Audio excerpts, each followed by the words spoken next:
going through something, and then your kids going through it, and then their kids going through it, and just decade after decade of going through all these different types of things and these trials and adverse circumstances. But during this time, God raises up a very unlikely deliverer.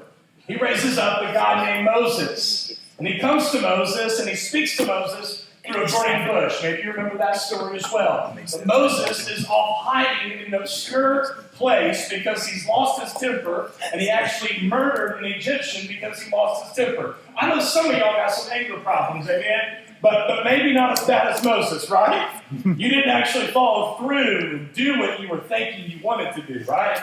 You wanted to kill somebody, but you were smart enough not to do it. Moses did that, and now God comes to him, speaks to him, and he goes and leads him to go to Egypt to deliver God's people from the hands of Pharaoh. And through a lot of plagues and through a lot of powerful, miraculous signs, Pharaoh finally decides to let the people go. And that's where our story picks up here in verse 17. Let me begin reading to you now.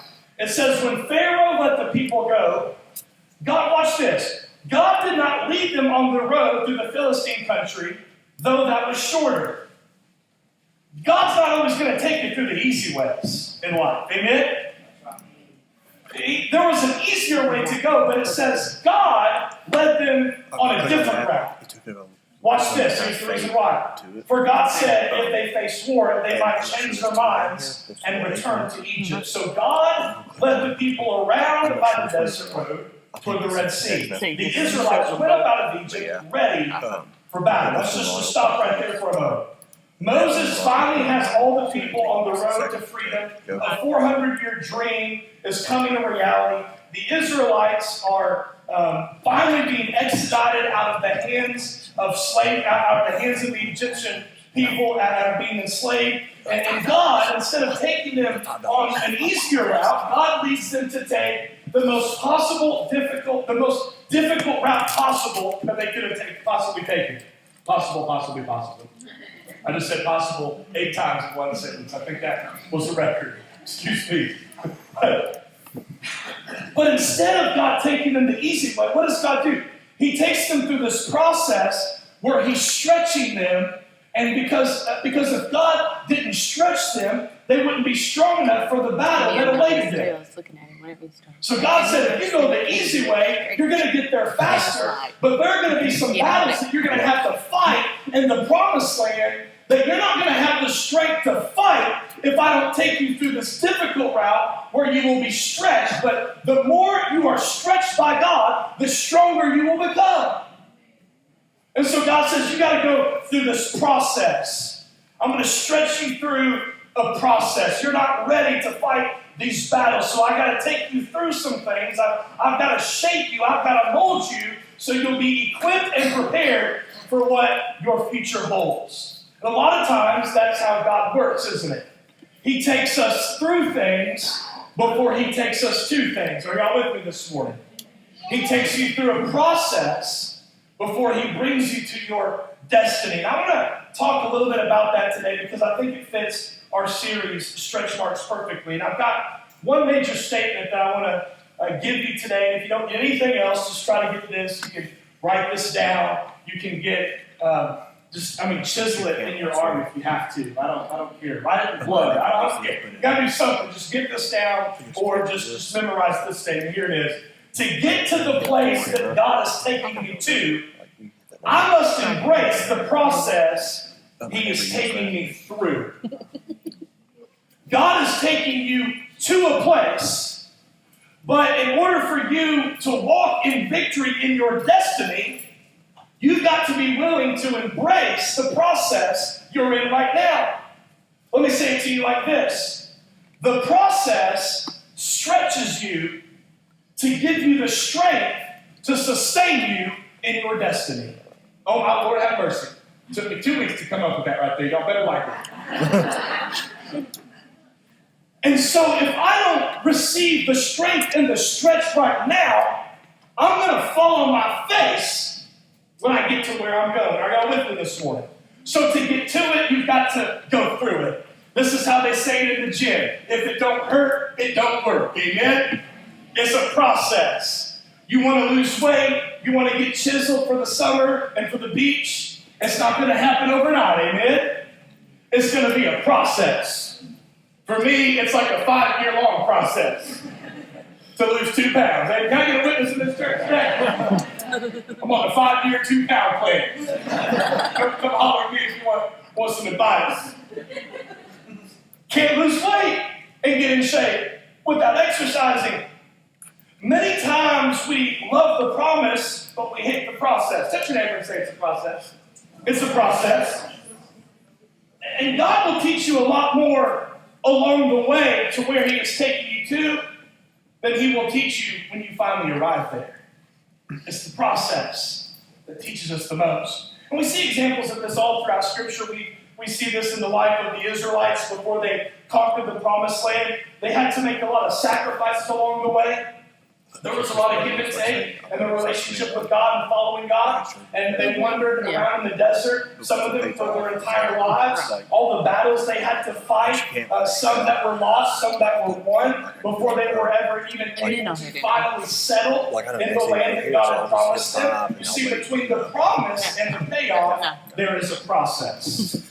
Between the promise and the payoff, there is a process. Somebody promised you that you could lose 20 pounds in 20 days. That's the promise. But you've got to do certain things to get those results, amen? And so we like the promise that gets us excited, and we like the results, but we don't like the process. We would like to skip the process, amen? We try to do anything that we can to get around the process, to speed up the process. We love the promise, we love the payoff, but it's the process that we oftentimes hate, and that's the area that God wants to use the most in your life. What about Joseph? Remember Joseph? Remember, look at Joseph's life. Nothing illustrates this better than the life of Joseph. Remember, Joseph was sold into slavery by his own family, by his own brothers. You thought you had family problems. They threw him into a pit, hoping that he would die in the pit. He gets out of the pit. He ends up in a prison for 14 years for something that he did not do. Stephen Avery case. Y'all watched it? Oh, yeah. Y'all watched that documentary? It's crazy. Watch it sometime. It's crazy, crazy, crazy. Stephen Avery. It's a documentary on Making a Murderer. Making a Murderer or something, I think is what it's called. But he did like 18 years in prison for something that he didn't do, and DNA testing set him free. You hear about stories like that all the time, right? Mm-hmm. Joseph would have been that story. He would have been a great documentary during this time. 14 years he was in prison for something that he did not do. And then he gets out, but listen, he went from the pit to the prison, but then he finally ends up in the palace. There was a process, amen? He had to go through it to get to it, right? What about Jesus? Jesus had to experience the cross before he wore the crown. He had to die and suffer at the crucifixion before he experienced the resurrection and was glorified and ascended back to heaven, was seated at the right hand of God. And the Israelites in our passage, they are going through it, amen? They have gone the longest way possible. They are being stretched. It's the most difficult route imaginable, because to get to it, you have to go through it. You can't get stronger without being stretched. You see, our problem is we often think that God's ways are the easiest ways. We often automatically assume that God's ways are the best ways. You probably wouldn't have thought that if you were an Israelite being led by Moses out of Egypt. If this is God's will, you probably would have said, I'll just go back to Egypt. As a matter of fact, we're going to see that they even said that. Having to go from here to here and around in this circle and back over here and back over there. God's ways are not always the best ways if you are looking for convenience and comfortability, that is. God's ways are not always the best ways if you want it to be all about you. Are you all right this morning? God's ways are not always the best ways if you want what you want, how you want it, when you want it. God's ways are not always the best ways if it's all about you and not God and His kingdom purpose and His plan for your life. God's ways are not always the best ways if you're looking for efficiency and convenience. Let me illustrate it to you like this. Are you all tracking with me this morning, by the way? I'm talking too fast? Slow down? Okay, you're okay? Let me illustrate it to you like this. A couple years ago, my brother-in-law and I, Andrew, we went to a Georgia football game. I'm a Georgia Bulldogs fan. I will bark at you all day long in Tennessee. Amen. You can sing Rocky Top, and I will bark at you, and I will bite your tail. I'm a Georgia Bulldog fan, and I'm not ashamed of it. I will be until the day I die. Did I just rhyme in my sermon? Didn't even. Good. No, I'm a poet. Didn't know. I can keep on going. Yeah.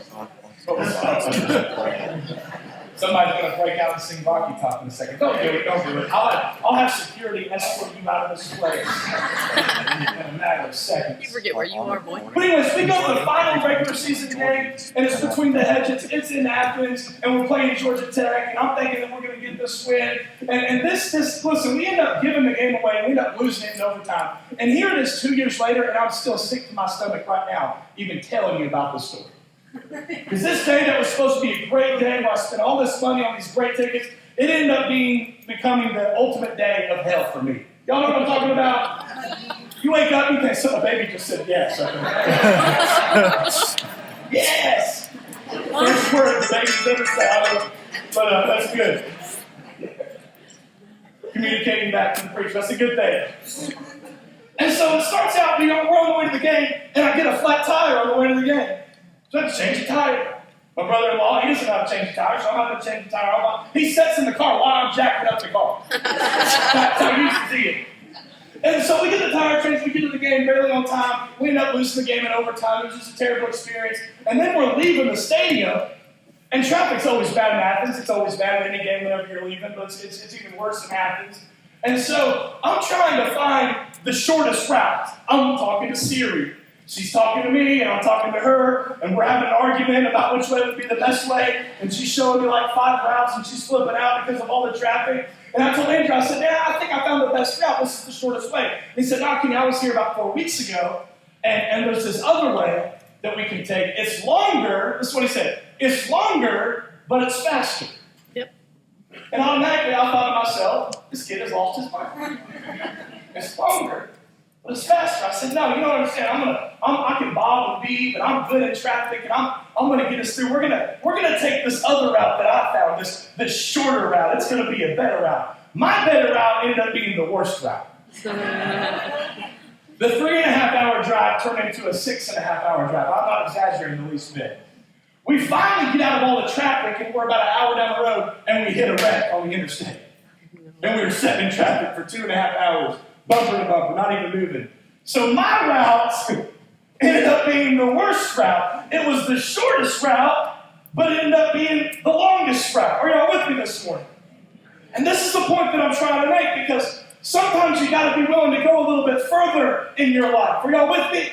Sometimes you got to be willing to take the longer way. Sometimes God will take us through some traffic, and you'll hit up against some things, and some things will block your path. And God has to take us through some processes. And sometimes we think that God is holding out on us, that He's withholding a blessing from us, and we're wanting to get to the place faster, but God's having to slow us down because He knows if we will get to where we want to go, we will be destroyed by what awaits us.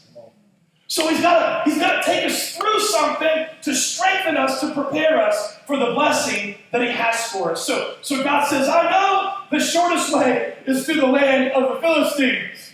I know that's the way Kenny wants to take. But that will end up being a longer route, and that's not your destiny. You're not ready to go that way. You've been slaves for 430 years. You don't know how to fight. You don't even know how to be free yet. And so I've got to teach you some things. You need to be stretched so that you can receive my strength. And aren't you thankful that we serve a God who is an all-knowing God? Amen? He knows what's best for us when we don't know what's best for us. His ways are higher than our ways. That's why we don't need to lean on our own understanding. Amen? We need to lean on the understanding of the God of heaven. And He's all-knowing. And He knows when you're ready for the boyfriend or the girlfriend. He knows when you're ready for the spouse. He knows when you're ready for the kids. He knows when you're ready for the promotion. He knows when you're ready for the raise and your salary. You've got to be careful. Don't miss this. Because sometimes you will get what you want, but you won't want what you got after you receive it. All right, let me say that one more time. You've got to be careful. Let me look. Because sometimes you will get what you want, but you won't want it after you get it. I thought it was greener on the other side. That's the definition of my mother. And then I went over there, and the grass was just as dead, if not worse. At least I can fertilize this. Are y'all listening to me this morning? I can't answer them again. Yeah. Help me preach this morning. I appreciate that, man. You're going to be a preacher one day. If I can't get no amen from y'all, I know my brother over here is going to give me a shout out. Sometimes we think we desire something other than what God desires for us, and we think it's better, we think it's going to be greater, but it's actually the worst thing, because if it's not what God has for you, it's not going to be what's best for you. So God's ways aren't always the best ways if you're looking for convenience and shortcuts. But it's always the best way for purpose. It's always the best way to get you to your destiny. So let's go ahead. Let's keep reading here in verse 1 of chapter 14. Is this helping anybody yet? A little bit?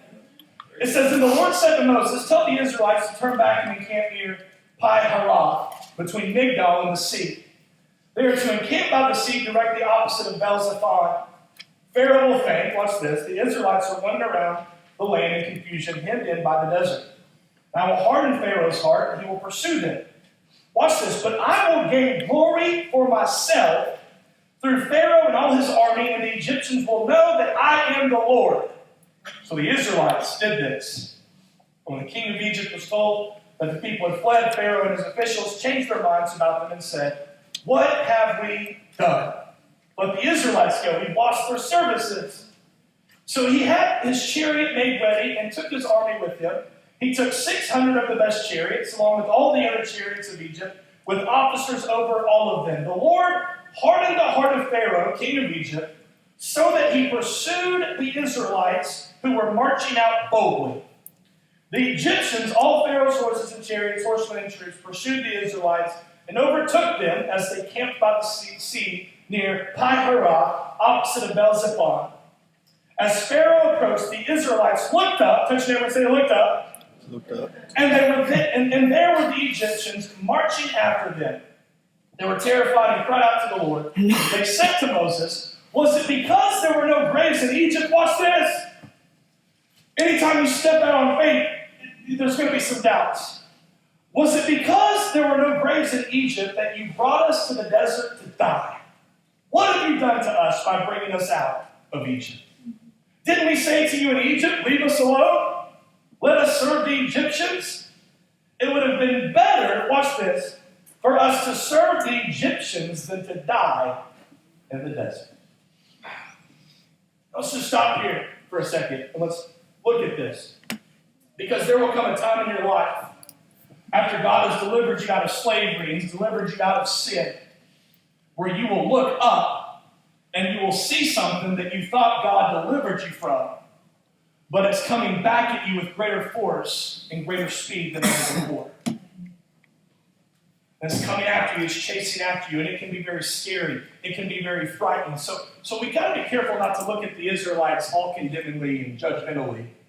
Because if we were in their circumstance, let's be honest, if we put ourselves in Scripture, and that's what we got to do, by the way, we've got to learn to insert ourselves in God's Word so that we can kind of try to see everything that they are experiencing at the moment and everything that they are up against. We probably would have been losing our minds just as bad, if not worse, than they were. Amen? We were at the picnic yesterday, and darkness covered the face of the earth for an hour and a half during our picnic. It was sunny and beautiful, and then it was like crucifix time. Like Jesus was on the cross, and the darkness came, and the earth shook, and then it was just like we were flipping out, right? Because we're Southern people, and we're trying to have a picnic, and it's 58 degrees outside.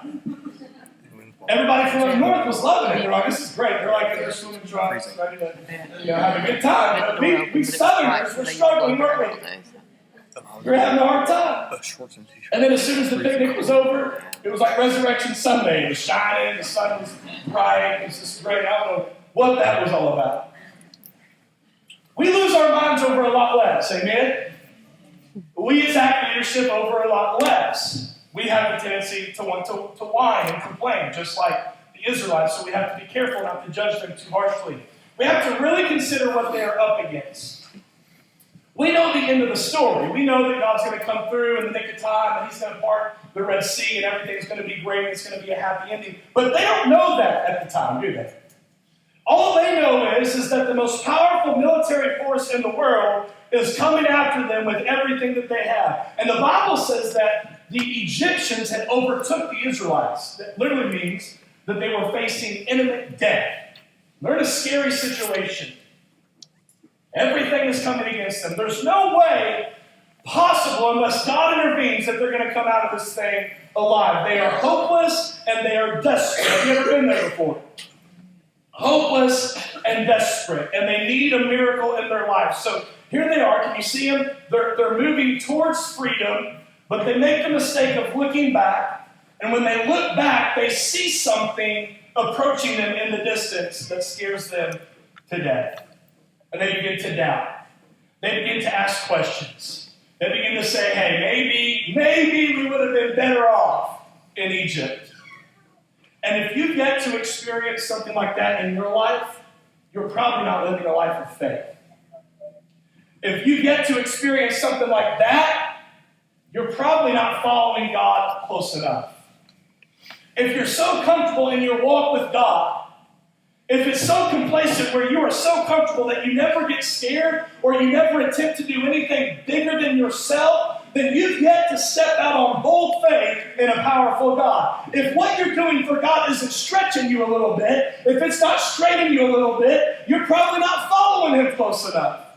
Because the closer you get to Christ, the more He will stretch you, the more you will feel the pull and the tug of Him stretching you into His image and into the person that He's destined for you to become. Are y'all with me this morning? And so be careful not to judge the people that are stepping out on faith because they're a little timid and they're a little bit afraid. If you don't get a little bit timid and a little bit afraid, then you're probably playing it too safe. This is a big deal. They're stepping out on radical faith. They're making history. They're making their mark. They're moving forward into their purpose. This is a big deal. Because what you will find is actually easier to live in the predictability of slavery than it is to live in the uncertainty of freedom. Everything's easy when I can predict it. Everything's easy when I have all things assured and certain. Nothing causes more turmoil than uncertainty. Amen? And they are in a very uncertain circumstance. And what the Israelites don't know and what we don't know and what we can't see at times is that God didn't bring the Israelites out in the desert by the sea so that they could be destroyed by their enemies. Don't miss this. God brought the Israelites out by the desert, by the sea, not to destroy them, but so that God could destroy their enemies. That's why they're in this place. That's why they had to take a different route. That's why they had to go this way, because God was setting the stage. It was harder. It was more painful. We had to face things. We had to confront things. It wasn't easy, but God took us through that route so that He could position us in a place where all of our enemies that are destroying our lives could be destroyed. Isn't that awesome how God works? So this isn't easy. God never promised it was going to be easy, but it's going to be better in the end because I'm not going to have to fight the things I've been fighting my whole life anymore. Once God takes me through this process, once God takes us through this process, we're not going to have to fight these demons that we've been fighting our entire lives because God is going to swallow them up in the sea. And many times when God takes you through this process of stretching you, when He's taking you through things that seem unbearable and seem impossible, He's not trying to destroy you. He's trying to build you and position you where He can destroy your enemies. Somebody said, bless God. I wish He'd destroy my boss this week. I got some enemies. I'm not talking about those kind of enemies, amen? You need to pray for those kind of enemies. You need to love those kind of enemies, amen? Y'all thought He was going to, oh man. Wish the Lord would swallow up my box in the Red Sea. Praying for that all week long. I'm more so talking about maybe your enemy is anger. Are you all right? Maybe it's lust. Maybe it's a bad attitude.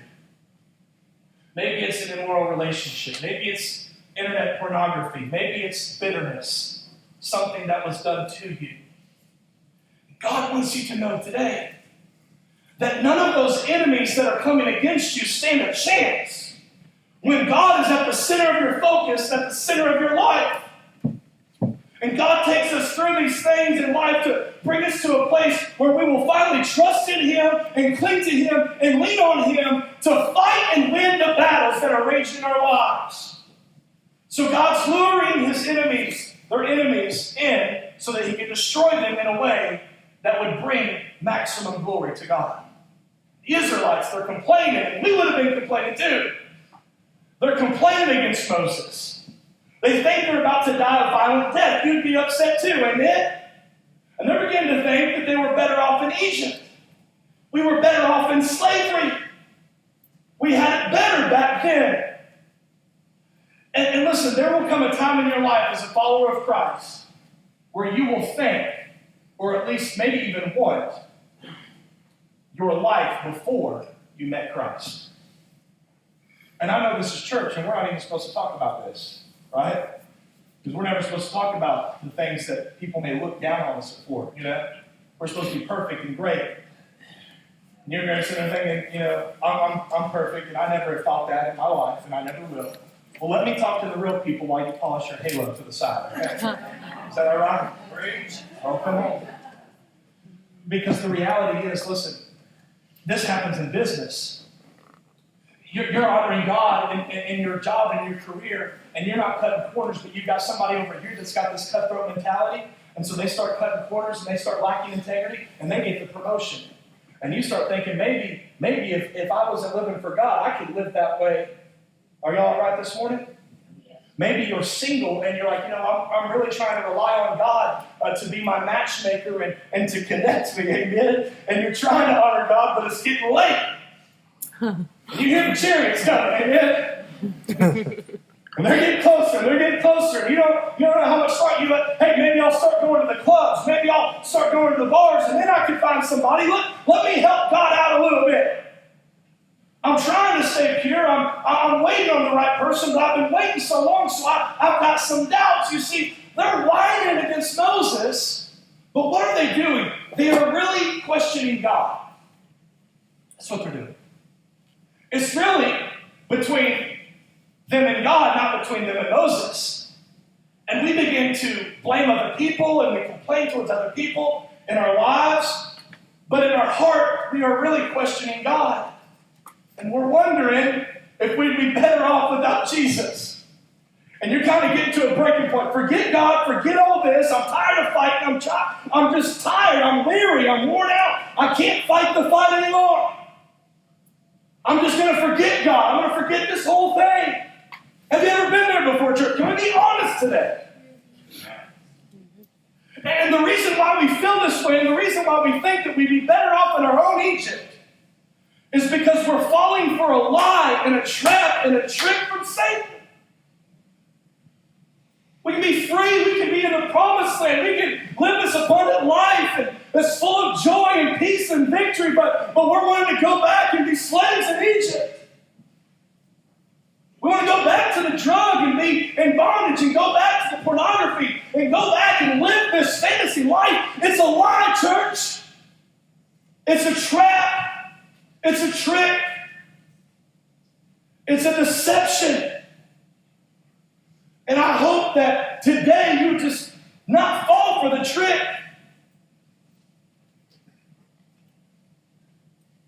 He paints a beautiful picture, doesn't he? He makes Egypt sound so good, doesn't he? And when you're being stretched, when you're almost at the end of your rope and you feel like you can't take it anymore, you really do feel like it would just be better off if I could go back to where I'm comfortable. Don't do it. Don't give up. Don't give in. It's a trick. And what you thought was going to make your life better will actually end up destroying your life. So Moses, he's trying to deal with the people, and he's trying to be a leader, He gives them a little pep talk. And he is a great leader. Listen to what he says here in verse 13. This is great. Moses answered the people. They're wanting to go back to Egypt, and they're wanting to just throw in the towel. That's what he said. Do not be afraid. Stand firm. You will see the deliverance the Lord will bring you today. The Egyptians you see today, you will never see again. The Lord will fight for you. You need only to be still. That sounds great, doesn't it? Because we know how the story ends. But if I am an Israelite and Pharaoh's army is closing in on me, and he tells me to stand still, I'm going to smack Moses upside the head and say, you stay here. I'm running. I can't swim, but I'm just going to drown. Because I'm not dealing with that. Moses, you've lost your mind. You want us to just stand here and do nothing? And you know what Moses has got waving in his hand as he gives this triumphant speech? It's not a missile launcher. It's not an M16 with the grenade launcher attached with the red dot scope. It's not even a pistol. Not even a BB gun. He's got a little wooden stick. Hey, I feel really good now, Moses. It's something that you herd sheep with. That's what he's got in his hand. We're going to be okay. I'm just going to have to step out on faith and believe that. You've got all of Egypt coming after you. The best chariots. Hundreds of soldiers. And Moses has got a little stick. He didn't have much, but what he did have was all that he needed. And that was some awesome faith in an awesome God. He says, don't be afraid. Stand firm. You'll see the deliverance the Lord will bring you today. The Egyptians you see today, you will never see again. The Lord will fight for you. You need only to be still. Now that sounds great, doesn't it? Isn't that what we see on the picture frames at Lifeway? Stand still and see the salvation of the Lord. And that gets us fired up. And we're like, yeah, the Lord will fight for us. And the Lord will, He's already got the battle won. We just got to sit back and do nothing. And God will fight for us. And isn't that normally how we hear this sermon preached? And the reason why we preach it that way is because we never read the next verse. Listen to this next verse. It's going to make you go home and want to add it to your little stand still frame. It's got the verse on it that says stand still and see the salvation. You're going to want to add this. Watch what it says. It says, then the Lord said to Moses, why are you crying out to me? Tell the Israelites to move on. Are you kidding me? I love the part that says, stand still and the Lord will fight for you and the battle is His. That's awesome, right? God will do all the work. Moses says, be still. God says, get moving. Isn't that interesting to think about? Moses says, stand still. And then God says, why are you looking at me? What's going on here, church? You know what I've noticed? I've noticed that we have the proclivity to stand still when we really need to be moving forward. You know there are some things that you don't need to pray about doing. I just got to pray if the Lord's going to lead me to start tithing. You don't need another word from God. He already gave it to you in His Word. Just do it. I know I've been saved, but I need Him to go ahead and confirm I need to get baptized. Later on Saturday. You don't need a sign. He already told you to get baptized in Scripture. Many times we're praying about something that God's already spoken to us about. And so God's saying, listen, Moses is saying stand still, but God's saying you've got to move forward and you can be on the right path for God's purposes for your life, but if you don't move, you're still going to get ran over. So sometimes we're standing still when we need to get to moving, and sometimes we need to stand still when we move forward in our own strength and fall flat on our face every time. We scramble about the stuff we need to be still about, and we're still about the things that God is telling us to move forward about. And the reality is that we have this role reversal with God. We're wanting God to do things that He's told us to do. God, I know you commanded me to do this, but could you just take care of it for me? And then we are attempting to do the things in our own strength that only God can do in His strength. So we've got this role reversal with God. Don't expect God to save your family members and your friends and your neighbors if you're not even willing to go and tell them about Jesus.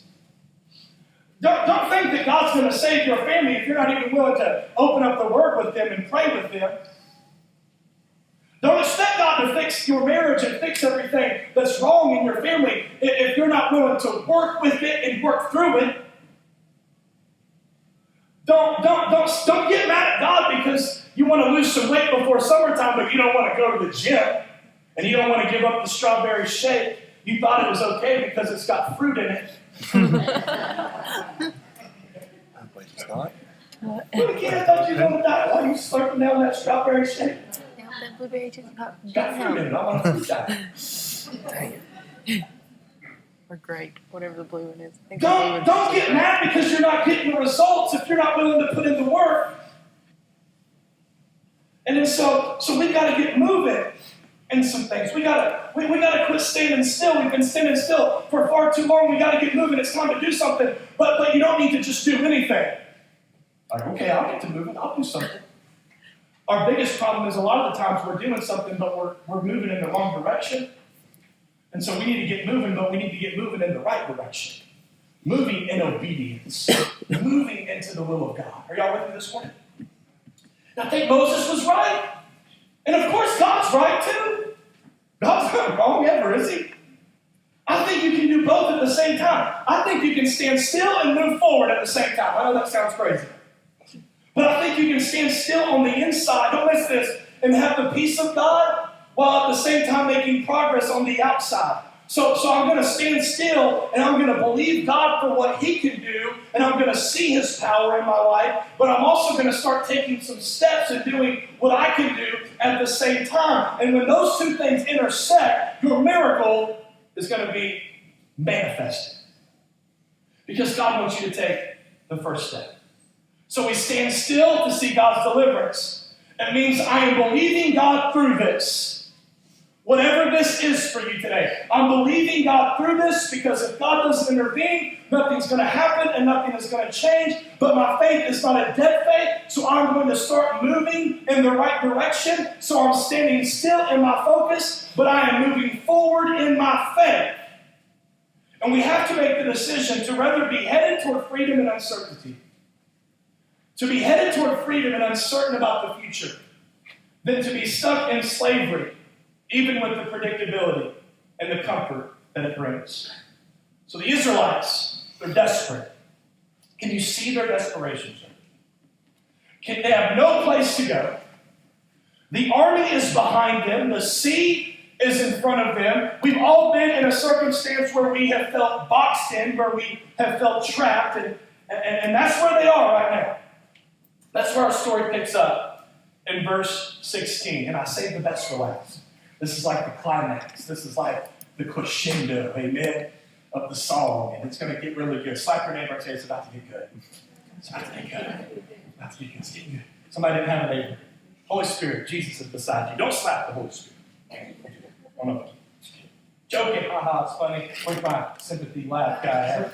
Where's my little man? Just laugh uncontrollably. Verse 16, here it is. Are y'all ready? Shout amen. Amen.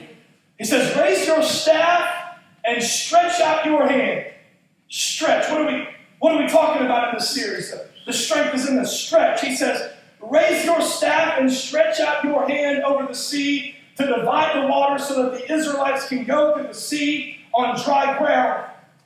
Now again, this doesn't seem like the best military strategy. If you're Moses, you don't know if this is going to work or not. You've never seen your stick part waters before, so you don't know how this is going to pan out. It's when your faith comes in. And see, neither do we in our own lives. We don't know how it's going to turn out. But we've got to have faith, and we've got to reach down deep on the inner parts of our soul and find just a little bit of faith. You say, I don't have much faith. I've got a lot of doubts and I've got little faith. I've got big doubt. I've got little faith. I'm facing an impossible circumstance. I don't know how it's ever going to be fixed. I don't know how I'm ever going to get through this. Aren't you thankful that God's word says if you have faith as small as a mustard seed, you can move mountains in his name? Because a little bit of faith in a mighty and powerful God will go a long ways in your life. God says if you'll just bring a little bit of faith to me this morning, I can do the miraculous in your life. Do you believe it, church? Clap your hands. God says, I know you don't have a lot, but I can work with you Because if you'll just bring the little bit of faith that you have to me, I can do mighty things. He says, I'll harden the hearts of the Egyptians, so that they will go in after them. I will gain glory through Pharaoh and all his army, through his chariots and his horsemen. Then the Egyptians will know that I am the Lord when I gain glory through Pharaoh, his chariots, and his horsemen. Then the angel of the Lord, who had been traveling in front of Israel's army, watch this, withdrew and went behind them. This is so good. The pillar of cloud also moved from in front and stood behind them, coming between the armies of Egypt and Israel. Throughout the night, the cloud brought darkness to the one side. Oh my goodness. And light to the other side. So neither went near the other all night long. This is very interesting. Such a physical display. Like God was leading his people with a pillar of fire and a cloud. Like, there's no other A cloud and a pillar of fire. And now the cloud that had gone Right. in front of them, that they had been following throughout this entire journey, has now gotten behind them. And that's the last thing you need when you're following God in the midst of a And the crisis. Israelites, I mean, like, Because now I'm going through a crisis, but now I can't even see you God's got a pillar of balance. fire with you. Nothing is worse going through a crisis and feeling like God is not with you in the crisis. And the cloud and the angel are behind them. And God does this sometimes. For instance, He will take the visible sign of His presence away from you at the moment you feel like you need it the most. Because you need to have the assurance that you've heard from God and that you haven't lost your mind, right? But the reason God does that at times, it doesn't mean that He's left you. It just means that He had to reposition Himself to get behind you so that He could get between you and what's coming after you. Are y'all with me this morning? And just because He seems absent in your life doesn't mean that He's not active in your life. And sometimes when it feels like God has disappeared, He didn't disappear. It just means that He had to get your back. It just means He had to get between you and your enemy because He's performing some things and He's shifting some things and He's fighting on your behalf and He's fighting battles that you can't even see, but it's not going to happen by sight because the just don't live by sight, they live by faith, because if you could see it, it wouldn't be faith. And when the darkness closes in around you, if you will trust in the voice that you heard, even when your eyes are blind, God says, I am fighting for you. I'm still leading you. I'm still for you. I'm never going to leave you. I'm never going to forsake you. I just had to reposition myself so I could get your back through the fire and the battle that is raging in your life. Aren't you thankful that God's got your back this morning? He's got your back. He never left you. He's been right by your side the entire time. You just got to trust that. You've got to realize that He's a faithful God. That's kind of what I want to tell you today. God has got your back. Amen?